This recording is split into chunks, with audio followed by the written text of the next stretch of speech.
اعوذ باللہ من الشیطان الرجیم بسم اللہ الرحمن الرحیم۔ قرآن مجید فرقان حمید کے چوتھے سپارے کے آغاز میں اور سورہ آل عمران کی آیت نمبر 96 اور 97 میں ارشاد ہے کہ ان اول بیت وضع للناس للذی ببکۃ مبارکا وہدی للعالمین، بے شک لوگوں کے واسطے جو سب سے پہلا گھر مقرر ہوا یہی ہے جو مکہ شریف میں ہے، برکت والا ہے اور جہان کے لوگوں کے لیے رہنما ہے۔ فیہ آیات بینات، اس میں ظاہر نشانیاں ہیں، مقام ابراہیم اور مقام ابراہیم ہے۔ ومن دخلہ کان آمنا، جو بھی اس میں داخل ہوا وہ امن والا ہو جاتا ہے۔ وللہ علی الناس حج البیت من استطاع الیہ سبیلا، اور ان لوگوں پر اس گھر کا حج کرنا اللہ کا حق ہے جو اس تک پہنچنے کی استطاعت یا طاقت رکھتا ہے۔ ومن کفر فإن اللہ غنی عن العالمین، اور جس نے انکار کیا تو پھر اللہ تعالیٰ جہان والوں سے بے نیاز ہے۔ سورہ آل عمران کی ان آیات میں اللہ کے گھر یعنی بیت اللہ شریف کا ذکر ہے، مکہ شریف کا ذکر ہے، اور مکہ شریف میں موجود جو نشانیاں ہیں، آیات ہیں، ان کا ذکر ہے، اور حج بیت اللہ کی فرضیت کا ذکر ہے۔ سب سے پہلے یہ جاننا چاہیے کہ سرزمین حجاز میں واقع جو دو شہر ہیں مدینہ اور مکہ، وہ انتہائی بابرکت شہر ہیں جو سرزمین حجاز کے دو شہر کہلاتے تھے، اور حجاز کی میننگ ہے روکنا یا کوئی چیز آڑے آ جائے۔ چونکہ حجاز نجد اور تہامہ ان کے بیچ میں تھا، نجد جو ہے کہتے ہیں بلندی والے جگہ کو، اور تہامہ کہتے ہیں جو نشیبی علاقہ ہو، تو حجاز جو ہے ان کے درمیان آ رہا ہے، تو اس وجہ سے اس کا نام حجاز پڑا۔ اور حجاز میں جو مکہ شریف کا شہر ہے وہ انتہائی بابرکت شہر ہے، اور مکے میں موجود آیات بینات کا ذکر سورہ آل عمران کی اس آیت میں آیا ہے۔ اور مکہ جو ہے مسلمانوں کا جہاں پر کعبہ اور قبلہ یعنی بیت اللہ شریف ہے، کعبۃ اللہ شریف موجود ہے۔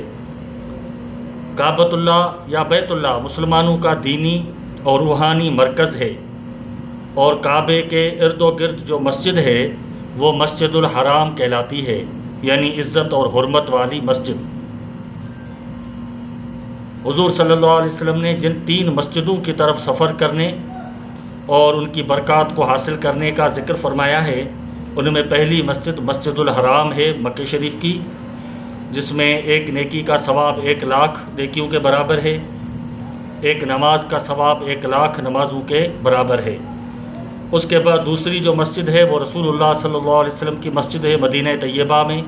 مسجد نبوی، اور تیسری جو مسجد ہے وہ بیت المقدس میں ہے، مسجد اقصیٰ، جو مسلمانوں کا قبلہ اول ہے۔ تو بیت اللہ شریف جو مسلمانوں کا دینی اور روحانی مرکز ہے، تجلیات الہی کا منبع اور مخزن ہے، اور پوری دنیا کے مسلمان اسی کعبۃ اللہ کی سمت اور رخ میں نماز جیسا اہم فریضہ ادا کرتے ہیں، اور ہر سال لاکھوں حجاج کرام اسی بیت اللہ شریف کے حج کی سعادت حاصل کرتے ہیں۔ بیت اللہ کے معنی ہیں اللہ کا گھر، اور کعبہ جو لفظ ہے اس کی بہت ساری معنی ہیں، جیسے ایک معنی ہے بلند، بالا یا اعلیٰ شرف والا، اور عربی زبان میں چوکور جو عمارت ہوتی ہے اس کو البیت المربع، یعنی چوکور جو عمارت ہے اس کو بھی کعبہ کہا جاتا ہے۔ کیوب جو انگلش کا ورڈ ہے وہ بھی اسی لفظ سے مماثلت رکھتا ہے، چوکور جو چیز ہو اس کو کیوب کہتے ہیں، اور چوکور جو گھر ہے اس کو بیت المربع کہتے ہیں۔ چونکہ بیت اللہ شریف مربع ہے، کیوب کی طرح ہے، تو اس کو کعبہ بھی کہا گیا ہے۔ لیکن سورہ آل عمران کی اس آیت میں بکہ کا لفظ استعمال ہوا ہے، بے بکت مبارکہ۔ اس کی بھی بہت ساری معنی ہیں جو عزت اور شرف پر دلالت کرتی ہیں۔ کچھ بزرگوں کے بقول بکہ سے مراد کعبۃ اللہ یا بیت اللہ، اور اس سے ارد و گرد جو چیزیں بیت اللہ سے ٹچ کرتی ہیں ان کو بقا کہتے ہیں، اور باقی جو پورا شہر ہے اس کو مکہ کہتے ہیں۔ جیسے ایک بزرگ لکھتے ہیں کہ بکہ موضع البیت وما سواہ ذالک مکہ، جو بیت اللہ شریف والی جگہ ہے وہ بکہ ہے، اور جو باقی چیزیں ہیں وہ مکہ میں آتی ہیں۔ اور ایک بکہ کی میننگ ہے بکہ رونے کو بھی کہتے ہیں، کیونکہ وہاں جانے کے بعد انسان جو ہے اس کو رونا آتا ہے، وہ اپنے گناہوں کو یاد کرتا ہے، خدا کی ہیبت، اس کا جلال جب اس کو یاد آتا ہے تو اس کی آنکھیں چھلک پڑتی ہیں، اس کو رونا آتا ہے۔ اور اللہ کے خوف میں جو آنکھ روتی ہے تو بزرگ فرماتے ہیں کہ جہنم کی آگ کو کوئی بھی دنیا کا پانی بجھا نہیں سکتا، پر جب ایک مومن کی آنکھ سے آنسو گرتا ہے تو وہ جہنم کی آگ کو بجھانے کے لیے کافی ہو جاتا ہے۔ اور دوسری جو میننگ ہے وہ بکہ کی میننگ ہے ازدحام، جیسے ہم رش کہیں، کراؤڈ کہیں، کیونکہ ہر دور میں مکہ شریف کے پاس رش رہا ہے، ہزاروں لوگ، لاکھوں لوگ جو بیت اللہ شریف کی برکات کو حاصل کرنے کے لیے جمع ہوتے رہتے ہیں۔ اور ایک میننگ ہے بکہ کی جہاں پر جابروں کے، ظالموں کے سر جھک جائیں، اس کو بھی بکہ کہتے ہیں، چونکہ بیت اللہ شریف کے پاس دنیا کے بڑے حاکم ہوں، بڑے بڑے جابر ہیں، بڑے بڑے لوگ گزرے ہیں، لیکن جب وہ خدا کے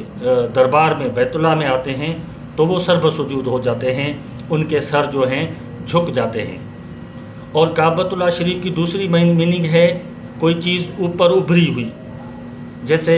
ٹخنے جو ہیں ان کے لیے بھی کعبین کا لفظ قرآن شریف میں آیا ہے۔ تو کعبۃ اللہ جو ہے بلند اور بالا عمارت کو کہا جاتا ہے، اور پرانے زمانے سے ایک روایت رہی تھی کہ بیت اللہ شریف کی جو بلندی ہے، کوئی بھی ایسی جگہ بیت اللہ شریف کے برابر نہیں بنائی جائے گی جو بلندی میں بیت اللہ شریف سے اوپر ہو، کیونکہ یہ بے ادبی میں شمار ہوتی ہے۔ لیکن آج کل تو وہ چیزیں نہیں رہیں، جس طریقے سے عمارتیں بن رہی ہیں، اور وہ بھی قیامت کی نشانیوں میں سے ایک نشانی ہے۔ بہرحال کعبۃ اللہ شریف کی جو ظاہری عظمت اور باطنی عظمت جو ہے وہ مسلم ہے۔ اور مکہ مکرمہ اور بیت اللہ شریف کا جو تاریخی دور جو ہے اس کی بھی ایک بہت بڑی تاریخ ہے، اور احادیث میں، سیرت میں، رجال میں اور تاریخ اسلام کی جو کتب ہیں ان میں بہت ساری روایات ہیں۔ مکے کے بہت سارے نام بھی ہیں، جیسے بلد الحرام ہے، ام القریٰ بھی مکہ شریف کو کہا جاتا ہے، بیت العتیق جو یہ بھی بیت اللہ شریف کا نام ہے، پرانا گھر، کیونکہ دنیا میں سب سے پہلے جو خدا کا گھر بنا وہ بیت العتیق ہے۔ یہاں تک ایک روایت ہے کہ زمین اور آسمان کی تخلیق سے 2000 سال پہلے بیت اللہ شریف کو اللہ تعالیٰ نے تخلیق کیا تھا۔ اور بلد الامین بھی اس شہر کو کہا جاتا ہے۔ حضرت ابراہیم اور حضرت اسماعیل سے پہلے یہ علاقہ وادی غیر ذی زرعین، یعنی ایسی وادی تھی جو ایک بیابان تھی، جو ایک پہاڑی علاقہ تھا، اور جہاں کوئی نہ درخت تھا، نہ پانی تھا، نہ پھل تھا، نہ کوئی سبزی تھی۔ لیکن حضرت ابراہیم خلیل اللہ علیہ السلام کے دور میں تعمیر کعبہ کے بعد یہ مکے کا شہر مبارک بنا، بابرکت بنا، کثرت الخیر سے نوازا گیا، اور رزق کی فراوانی دی گئی، پھل پودے اور دنیا کا بہترین جو میوہ جات ہیں وہ مکے کی سرزمین پہ آپ کو ملتے ہیں۔ سکون اور آرام کی دولت دی گئی مکے کو، مغفرت اور بخشش کی بشارتیں دی گئیں۔ جو بھی آدمی مکہ شریف آتا ہے، حج کرتا ہے، عمرہ کرتا ہے، یا وہاں پر عبادات کرتا ہے، ذکر و اذکار کرتا ہے، نوافل پڑھتا ہے، طواف کرتا ہے، کلام الہی کی تلاوت کرتا ہے، یا صرف بیت اللہ شریف کی زیارت ہی کرتا ہے، تو یہ ساری چیزیں بہت بڑی عبادت اور جو ہے اس کا درجہ رکھتی ہیں۔ باقی جو آیات بینات ہیں کعبۃ اللہ شریف کے پاس، ان میں ایک آیت کا اس میں ذکر ہے، ایک چیز کا، مقام ابراہیم، وہ پتھر جس پر چڑھ کر ابراہیم علیہ السلام نے بیت اللہ کی تعمیر فرمائی۔ اور دوسری جو ہے حجر اسود ہے، حجر یعنی پتھر، اسود یعنی کالا، وہ پتھر جو بیت اللہ شریف کے اندر نصب ہے، جس کو بوسہ دیا جاتا ہے، استلام کیا جاتا ہے، اور یہ جنتی پتھر ہے۔ اور حضور صلی اللہ علیہ وسلم کی حدیث ہے کہ جس نے حجر اسود کو بوسہ دیا تو قیامت کے روز اللہ تعالیٰ حجر اسود کو آنکھیں اور زبان دے گا، اور جس نے صاحب ایمان نے اس کو بوسہ دیا ہوگا اس کی سفارش کی جائے گی۔ اس کے علاوہ یہاں پر جو ہے حتیم ہے، جو حتیم ایک دیوار کی طرح آپ دیکھتے ہیں مڑی ہوئی، یہ بھی کعبۃ اللہ شریف کا ایک حصہ ہے۔ اور صفا اور مروہ ہے جہاں پر حضرت ہاجرہ پانی کی تلاش میں دوڑی تھیں دو پہاڑیوں کے بیچ میں، اور جو آب زمزم ہے جو آب شفا کہلاتا ہے، جو حضرت اسماعیل علیہ السلام کی برکت سے اللہ تعالیٰ نے اس کو جاری فرمایا۔ اور مسجد الحرام بہت بڑے عزت اور حرمت والی مسجد ہے، اور وہاں میدان عرفات ہے، منا ہے، مزدلفہ ہے، جبل نور ہے، غار حرا ہے، اور حرم کی جو ہیں رونقیں ہیں، احرام جو لباس ہے حجاج کا اس کی ایک الگ سے پاکیزگی ہے، لبیک کی صدائیں ہیں، طواف کا روح پرور منظر ہے، اور سب سے بڑی بات کہ امت مسلمہ کی جو وحدت ہے اس کا جو منظر اگر کوئی دیکھنا چاہے تو وہ حرمین شریفین میں دیکھے، جہاں پر ہر قوم کے، ہر رنگ کے، ہر نسل کے، ہر ملک کے، ہر علاقے کے لوگ جو ہیں بغیر کسی نفرت کے، بغیر کسی جو ہے تفریق کے لبیک کی صدائیں کہتے ہیں، اور ہر کوئی اپنے اپنے